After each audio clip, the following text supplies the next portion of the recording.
பாருங்க. எவ்வளவு அடி வாங்கினாலும் சத்தமே வராது, ஓடுனது கிடையாது. அவ்வளவு அடிக்க வர நீங்க வரவே இல்லை. வணக்கம், நான் ஷிப்லியோ ஜேம்ஸ் பேசுகிறேன். ஒரு வெண்டிக்காய் எடுத்துக்கோங்க. அது கொஞ்சம் பிஞ்சு காயாக எடுத்துக்கிட்டு அது கொஞ்சம் சின்ன சைஸாக உள்ளதாக எடுத்துக்கோங்க.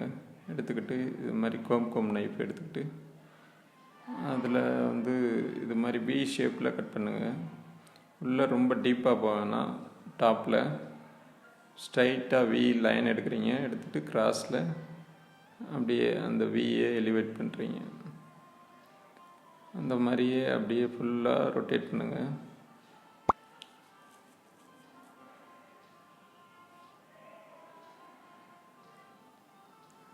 அப்படியே ரொட்டேட் பண்ணும்போது அது வியாக கண்டினியூவாக வரணும். அப்படி பண்ணும்போது அது என்ன ஆகும்னா அது ஒரு ஃப்ளவர் மாதிரி வரும். அது அப்படியே நல்லா அதை ஓப்பன் பண்ணி விட்டு அது ஒரு ஐஸ் வாட்டரில் போட்டுருங்க.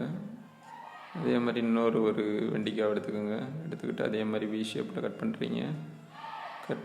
கட் பண்ணும்போது இடையில ஒரு ஸ்பேஸ் வரும், அதை அவுட் எடுத்துருங்க. அதுதான் நான் எடுக்கிறேன். அதே மாதிரியே வி ஷேப் கண்டினியூவாக அப்படியே எடுத்துக்கிட்டே வாங்க.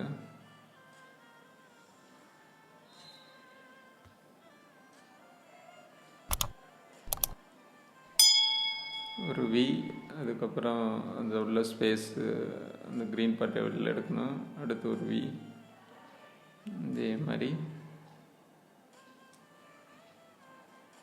அடுத்து அந்த அந்த வெண்டிக்காய்க்கு நடுவில் ஒரு முட்டு மாதிரி ஒரு பகுதி வைக்க போகிறோம். அதனால் இந்த கேரட் யூஸ் பண்ணுறோம். அதனால் சரியான ஷேப் வர்றதுக்காண்டி அந்த சைடில் கட் பண்ணிடுங்க. கட் பண்ணிட்டு கொஞ்சம் ஈவனாக வர்றது மாதிரி ஷேப் வச்சுட்டு அது கோன் மாதிரியான சைஸை கட் பண்ணுங்கள்.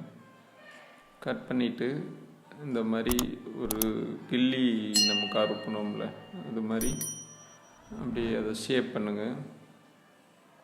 கூர்மையான பகுதியாக வரணும். பண்ணிவிட்டு அதை ஒரு ஸ்டிக் எடுத்துக்கோங்க. ஸ்டிக்கில் இன்சர்ட் பண்ணி சென்டரில் கேரட்டை வச்சுருங்க. வச்சுட்டு இது மாதிரி ஒரு ஓசிஸ் ஸ்பாஞ்சில் இது மாதிரி இன்சர்ட் பண்ணிவிட்டு அரேஞ்ச் பண்ணுங்கள். அவ்வளோதான். நன்றி.